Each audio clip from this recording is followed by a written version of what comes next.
안녕하세요. 오늘의 사연입니다. 저는 30대 여자입니다. 3살 연상의 남편과 5살 된 딸과 셋이 살고 있어요. 제 친정집은 지방에 있어서 명절 때만 고향에 내려가곤 해요. 게다가 저는 외동딸이고 형제 자매가 없어서 친척이 별로 없어요. 반면 남편은 누나와 여동생이 있어요.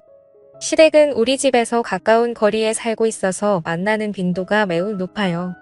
특히 시어머니와 시누는 저를 친딸 친언니처럼 대해줘서 함께 맛집 가기도 하고 쇼핑하러 가기도 해요.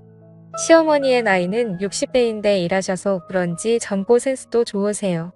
그래서 대화를 하는 게 매우 즐거워요. 언젠가는 제가 입은 옷이 마음에 든다며 똑같은 옷을 사서 입어도 괜찮냐고 하시는데 그러시면서 제 옷도 함께 사주시는 센스까지 보여주세요. 저도 이렇게 예쁘게 늙어가고 싶다는 생각이 들게 하세요. 전업주부인 형님은 자녀가 3명이에요. 육아 상담도 해주고 안 입는 아이 옷이나 안 쓰는 장난감 등을 가져다 주기도 하는 등 정말 든든한 존재예요. 항상 제게 어려운 일이 있으면 언제든 말해달라고 하시는데 이 두 사람이 있어서 저는 이 시댁에 잘 적응할 수 있었다고 생각해요. 다만 시댁 식구 중 시아버지와 아가씨는 저와 교류가 별로 없어요. 시아버지는 일만 하셔서 집에 있는 시간이 적고 만날 기회도 거의 없어요. 아가씨는 독신으로 시댁에 살고 있지만 자주 외출해서 집에 없는 경우가 많아 거의 만나지 못해요. 형님도 자신의 여동생이지만 보통 무슨 생각으로 사는 건지 옛날부터 잘 모르겠다고 말할 정도이니 쉽게 친해지기 어려울 것 같아요. 하지만 인연을 맺었으니 언젠가는 사이좋게 지낼 수 있었으면 좋겠다는 생각을 했어요. 하지만 시아버지와 아가씨와의 사이는 나아지기는커녕 악화되는 방향으로 진행됐어요. 시아버지는 정년퇴직 시기가 돼서 퇴직하셨어요. 일만 하시던 시아버지가 앞으로 무엇을 하실지 궁금했는데 아마도 시어머니의 곁을 떠나지 않을 것 같았어요. 곁을 떠나지 않는다는 게 무슨 말이냐면 시어머니를 항상 자신의 감시하에 두겠다는 말이에요. 아침에도 시어머니와 같은 시간에 일어나 아침을 준비하는 걸 지켜보고 청소나 빨래 등도 일일이 시어머니를 따라다니며 지켜본다고 했어요. 특별히 간섭하는 건 아니지만 계속 따라다니니까 집안일 하기 힘들다고 했어요. 그리고 시아버지는 매일 시어머니의 직장까지 함께 가서 퇴근 시간에 꼭 데리러 온다고도 했고요.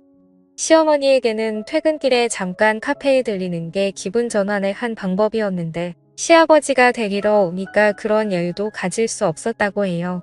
시어머니가 시아버지의 감시에서 벗어날 수 있는 시간은 일하러 갈 때뿐이라는 참으로 갑갑한 일상이 되어버린 거죠. 시어머니는 시아버지에게 어디 놀러라도 좀 다니라고 은근슬쩍 시아버지를 혼자 어딘가로 보내려고 했지만 시아버지의 대답은 노였어요.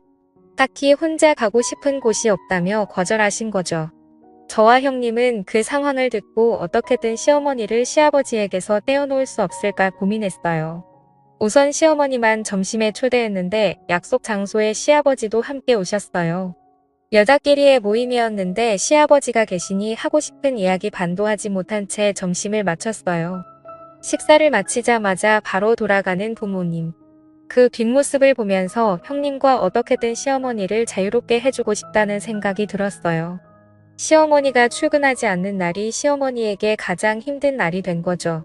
시아버지는 시어머니를 감시하고 있지만 특별히 외출은 하지 않는 것 같았어요. 형님이 시아버지에게 시어머니도 자유시간이 필요하다고 항의했는데 시아버지가 이렇게 말했어요. 자유시간? 나는 엄마의 시간을 뺏는 게 아니라 그냥 따라다니는 것뿐이야. 그게 뭐 어때서 그래?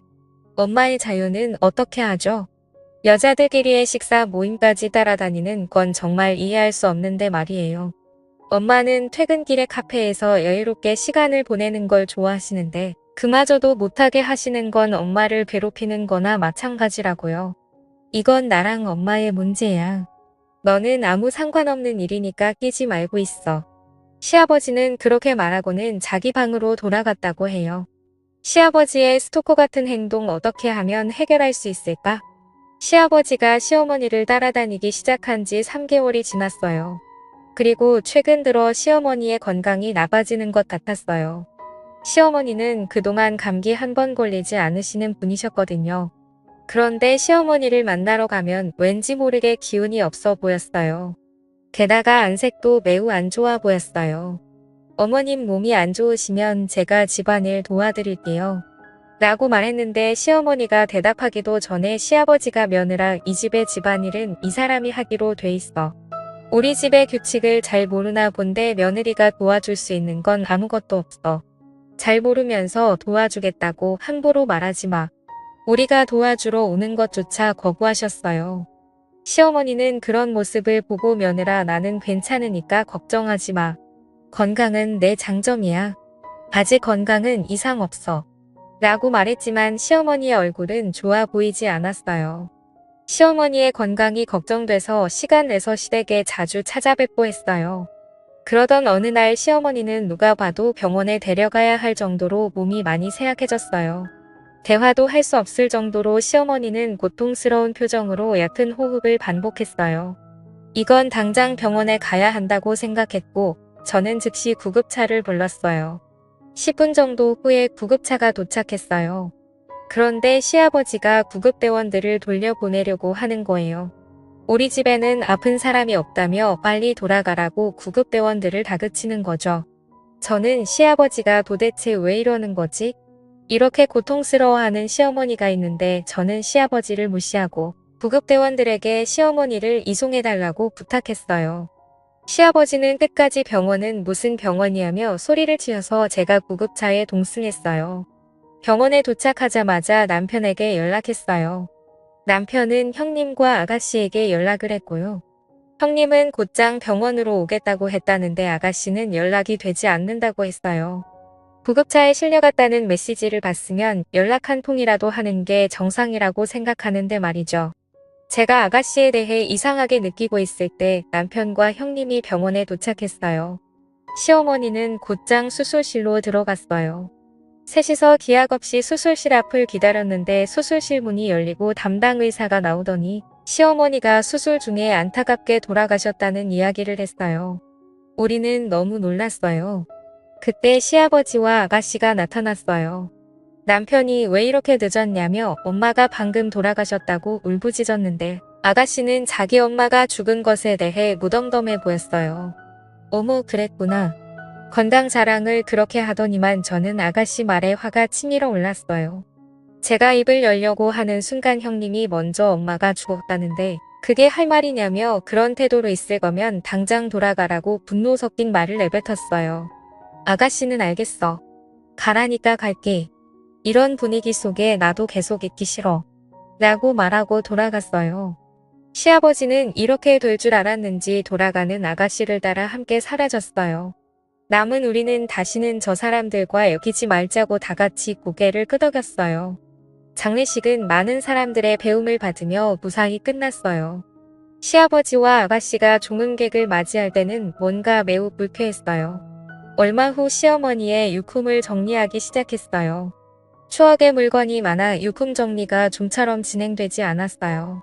그러던 중 시어머니가 쓰시던 화장대 안쪽에서 일기장을 발견했어요. 안 좋은 생각이 들면서도 호기심의 일기를 읽어봤어요. 처음엔 아직 시아버지가 은퇴하기 전 저와 형님과 함께 나갔던 추억이 즐거운 어조로 적혀 있었어요. 그 후 시아버지가 은퇴한 후에는 그래서도 힘든 분위기가 느껴졌어요. 혼자 행동하는 것을 용납하지 않는다. 딸을 만나러 갈 때만큼은 혼자 가도록 좀 해주지. 라는 등의 시아버지에 대한 불만이 적혀 있었어요. 그리고 돌아가시기 한 달 전쯤의 일기에는 요즘 컨디션이 좋지 않다. 내 몸에 이상이 있는 것 같은데 병원에 못 가게 한다. 이대로 쓰러지면 어떻게 될까? 라는 불안한 내용이 많이 적혀 있었어요. 그리고 가장 중요한 건 돌아가시기 전날의 일기에 적혀 있었어요. 그것은 너무 충격적인 내용이었어요. 저는 바로 남편과 형님에게 전화해서 시어머니의 일기 내용을 들려줬어요. 그러자 남편은 곧바로 경찰에 연락을 취했어요. 경찰이 도착할 때까지 일기를 지켜야겠기 때문에 저는 일기를 품에 안고 지키고 있었어요.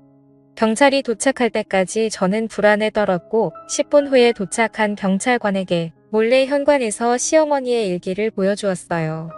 읽어 내려가는 경찰관 드디어 마지막 페이지가 나오자 경찰관은 얼굴을 찡그리며 약간 떨고 있는 것처럼 보였어요.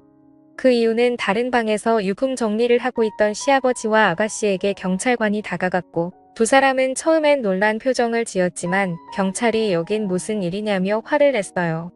경찰관은 시아버지와 아가씨에게 이야기했어요. 이 얘기의 마지막에 두 분이 지난 한 달 동안 식사에 독극물을 넣었다고 적혀 있네요. 이게 사실인가요?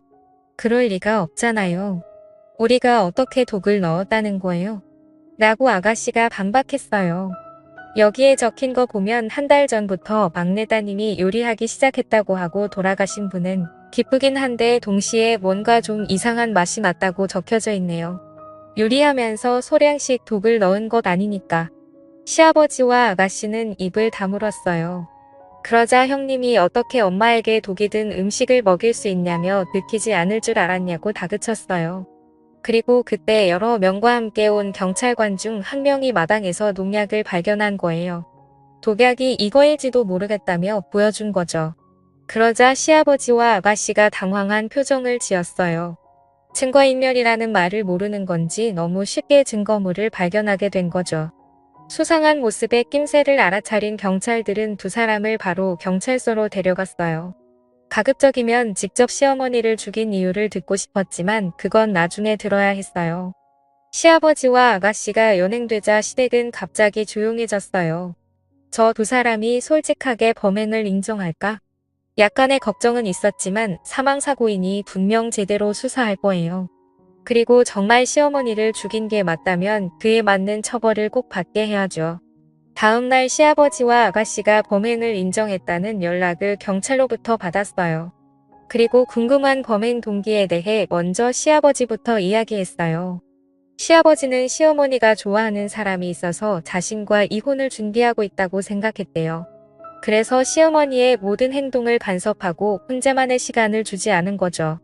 이 이야기를 듣고 궁금했던 건 시아버지가 누구한테 이런 이야기를 들은 건가였어요. 적어도 저나 남편이나 형님은 이런 말을 한 적이 단 한 번도 없었거든요. 분명 시어머니는 시아버지 말고는 좋아하는 사람이 없었어요. 이건 정말 확실했어요. 나도 나중에 정년퇴직하게 되면 남편이랑 둘이서 여행 다니고 싶어. 그동안 못했던 것들도 둘이서 함께 해보고 싶어. 라고 수줍게 말씀하시던 모습이 아직 선명하게 기억나거든요. 이런 시어머니를 의심하다니. 그리고 아가씨의 동기는 바로 돈 때문이었어요. 아가씨는 벌이가 그렇게 많지 않았는데도 유흥에 빠져 있었나 봐요.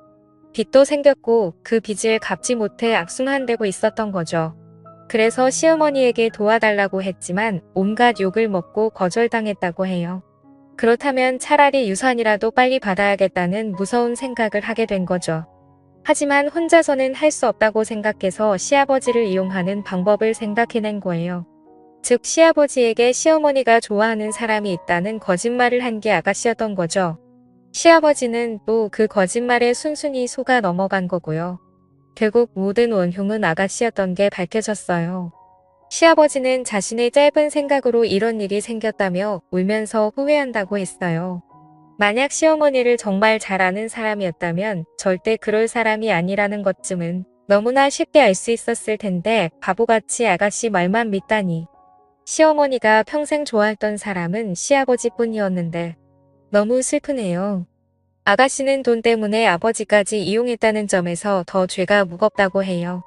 사람의 마음을 이용한 건 결코 가벼운 일로 넘길 수 없으니까요. 반면에 저희는 시어머니의 유산을 보고 깜짝 놀랐어요. 놀랍게도 시어머니는 재테크를 엄청 잘하시는 분이셨어요. 주식계좌에서 한 번도 본 적도 없는 큰 금액이 발견된 거죠.